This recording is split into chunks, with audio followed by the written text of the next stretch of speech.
कामाला सुरुवात करायची आहे आणि आदरणीय मुख्यमंत्री देवेंद्र फडणवीस साहेब यांच्यासारखं ऊर्जावान नेतृत्व महाराष्ट्राला लाभलेलं आहे. त्यांच्यासोबत काम करण्याची संधी मिळालेली आहे आणि निश्चितच ह्या संधीचं मी सोनं करेल. आनंद होतो. काय विजन असणार आहे तुमचं? कारण मंत्री म्हणून तुम्ही आज खरं तर पदभार स्वीकारलाय. नेमकं 100 दिवसाचा रोडमॅप कसा असणार आहे? कारण मुख्यमंत्र्यांनी स्वतः 100 दिवसाचा रोडमॅप ठरवला, प्रत्येक विभागाचा आढावा घेतला. कालच माझ्या विभागाचाही आढावा झाला आणि त्या दृष्टीने आम्ही काम करणार आहोत. राज्यमंत्री म्हणून जी 5 खाती आहेत त्या खात्यांमध्ये चांगल्या पद्धतीने काम करण्याचा मी प्रयत्न करेन आणि देवेंद्रजींच्या स्वप्नातला नवमहाराष्ट्र निश्चितच घडण्यासाठी माझंही योगदान ठेवण्याचा मी प्रयत्न करेन. मॅडम, वाल्मी कराड यांना पोलीस कोठडी झाली आहे. एकंदरीतच परभणी प्रकरणात नेमकं काय घडतंय कृपया सविस्तर सांगा. वाल्मिक कराडांचं प्रकरण बीडमधलं आहे. त्यामुळे दोषी जे असतील त्यांच्यावरती कठोर कारवाई होणार ही भूमिका आदरणीय मुख्यमंत्री देवेंद्र फडणवीस साहेबांची आहे आणि सगळं जनमानसांची सुद्धा तीच भावना आहे. दोषींवरती कडक कारवाई झाली पाहिजे आणि त्या पद्धतीने कारवाई होईल असा विश्वास आम्हा सगळ्यांना आहे. प्रकाश आंबेडकरांनी जो सुनावलं, पोलिसांची ज्या पद्धतीने तपास होतोय त्या पद्धतीने प्रकाश आंबेडकरांनी सुद्धा सुनावलेलं आहे वाल्मिकी कराडांच्या बाबतीत. नाही, तपासाच्या बाबतीत कुणीही शंका ठेवण्याचं काम नाही. जे कोणी दोषी असतील ते कारवाईपासून वाचणार नाहीत. दुसरीकडे मात्र मंत्रिमंडळाचा विस्तार झाला, खाते वाटप खाते वाटप झाल्यानंतर कार्यालय आणि बंगल्याचं तर कुठेतरी नाराजी होती, त्यामुळे असं म्हणायचं नाही, कसलीही नाराजी नाही.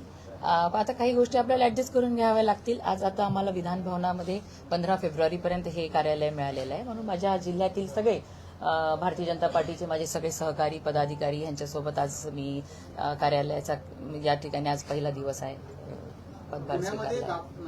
भरणे म्हणतात की दादांनाच पालकमंत्री म्हणणार, अजित पवारांना पालकमंत्रीच मिळणार, अशा प्रकारे त्यांनी आज विधान केलेलं आहे. त्यांच्या पक्षाचे ते नेते आहेत म्हणून त्यांची अपेक्षा असेल, पण देवेंद्रजी ठरवतील कुठल्या जिल्ह्याचं कोण पालकमंत्री असेल त्यावर मी काय बोलणार. आणि महिला बाल कल्याण मंत्री जे आहेत आदिती तटकरे, त्यांच्या जिल्ह्यामध्ये 12 गुन्हा जे बालविवाह दाखल झालेले आहे. म्हणजे महिला बालकल्याण विभागामध्येच अशा प्रकारे त्यांच्या जिल्ह्यामध्ये.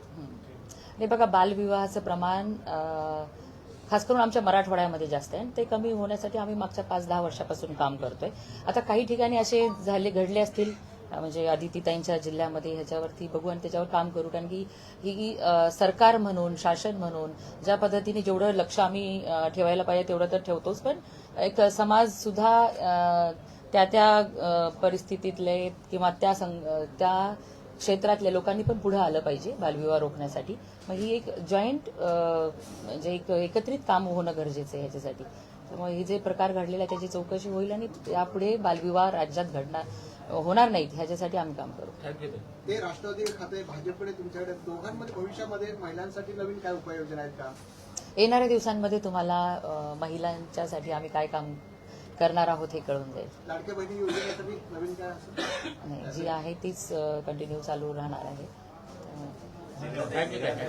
पदभार ग्रहण केलाय, पहिलं प्राधान्य काय असेल? तुम्ही एक मंत्री म्हणून ज्या ज्या खात्याची मी मंत्री आहे त्या खात्यामध्ये आणखी नवीन काही करता येईल का चांगलं, एवढ्या चांगल्या केंद्रातल्या आणि राज्यातल्या योजना आहेत त्या चांगल्या पद्धतीने इम्प्लिमेंट करणं, त्या प्रत्यक्षात उतरवणं याच्यासाठी माझा फोकस जास्त असेल.